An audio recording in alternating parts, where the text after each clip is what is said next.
बिस्मिल्लाहिर्रहमानिर्रहीम। अस्सलाम वालेकुम नाज़रीन, मैं हूं जीएम जमाली और आप देख रहे हैं YouTube channel GM Jamali info. नाज़रीन, आज के प्रोग्राम में हम पाकिस्तान में सैलाबों की तारीख का एक जायज़ा लेने की कोशिश करते हैं। पाकिस्तान की सरजमीन बरे सग़ीर के उन इलाकों में से है जहां कुदरती आफात ने हमेशा इंसानी ज़िंदगी के लिए कड़ी आजमाइशें पैदा की हैं। इन आफात में सबसे ज़्यादा तबाहकुन और मुसलसल रूनुमा होने वाला हादसा सैलाब है।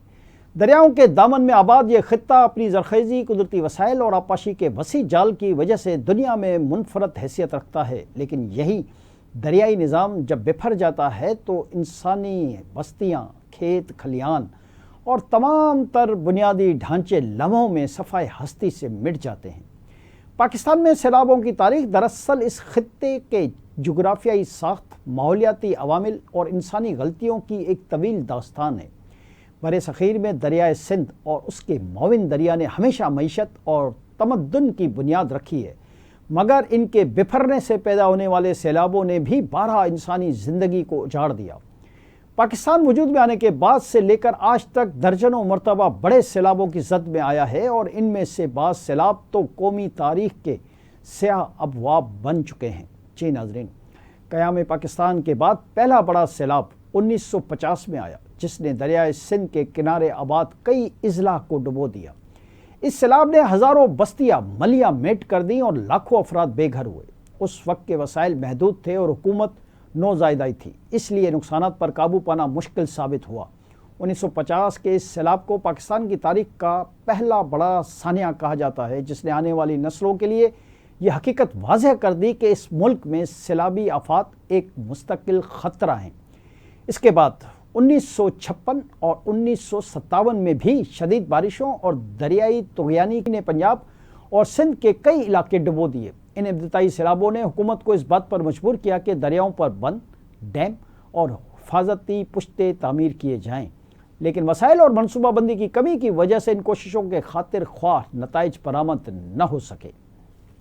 1960 की दहाई में तरबेला और मंगला जैसे बड़े डैम बनने के बावजूद सैलाब का ख़तरा कम न हुआ। अगरचे इन डैमों ने पानी ज़ख़ीरा करने और बिजली पैदा करने में अहम किरदार अदा किया, मगर सैलाबी पानी की शिद्दत को मुकम्मल तौर पर काबू नहीं किया जा सका। बादअज़ां 1973 और 1976 के सैलाब पाकिस्तान की तारीख़ के नहायत तबाहकुन वाक़यात में शुमार होते हैं। 1973 के सैलाब ने मुल्क के एक तिहाई इलाके को मुतासिर किया और लाखों एकड़ ज़रई ज़मीन पानी में डूब गई। इसी तरह 1976 का सैलाब तो अपनी होलनाकी में एक मिसाल था, जिसने दरियाए सिंध के किनारे आबाद हज़ारों देहात सफ़ाए हस्ती से मिटा दिए और मुल्क भर में भारी जानी व माली नुकसान हुआ।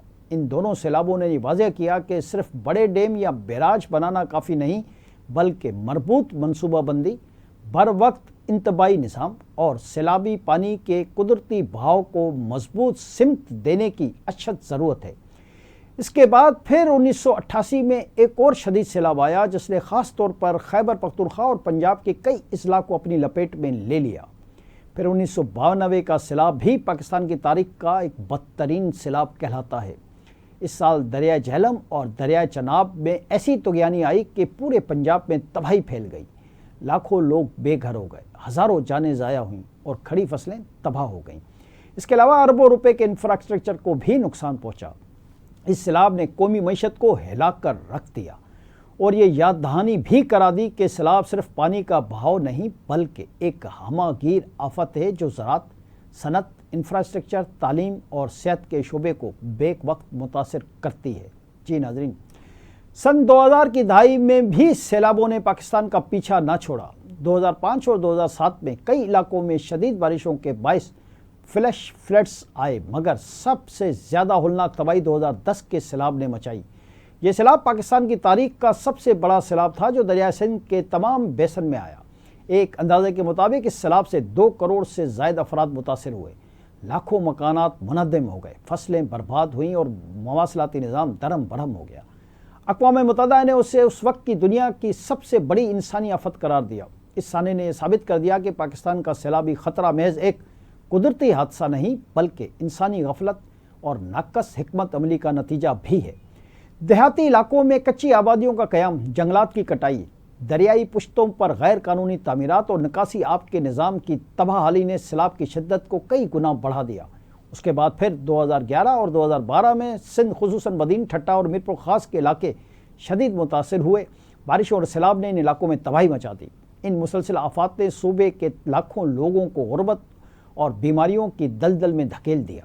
2014 میں دوبارہ پنجاب اور خیبر پختونخوا کے کئی اضلاع میں بڑے پیمانے پر نقصان ہوا۔ اگرچہ حکومت نے 2010 کے بعد کچھ انتباہی نظام بہتر کیے تھے، مگر ان کا دائرہ کار بہت محدود رہا۔ جی ناظرین، 2022 کا سیلاب پاکستان کی حالیہ تاریخ کا بدترین واقعہ قرار دیا جا سکتا ہے۔ غیر معمولی مونسون بارشوں اور ماحولیاتی تبدیلی کے اثرات نے اس آفت کو ایک جہنم بنا دیا۔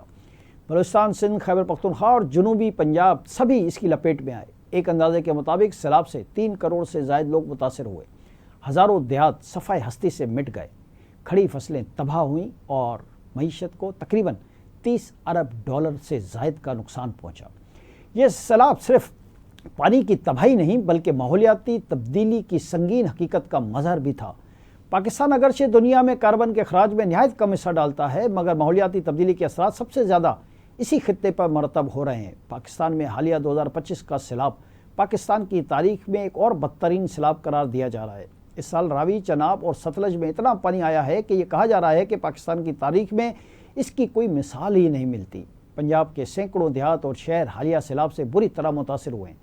بہت زیادہ جانی و مالی نقصان ہوا ہے، تاہم اس حوالے سے ابھی نقصانات کے کوئی حتمی اعداد و شمار دستیاب نہیں، اس لیے یہ کہنا مشکل ہے کہ سیلاب سے کتنا نقصان ہوا۔ ابھی اس سیلاب کا سلسلہ جاری ہے اور ابھی اس سیلاب کو سندھ کی طرف بھی بڑھنا ہے۔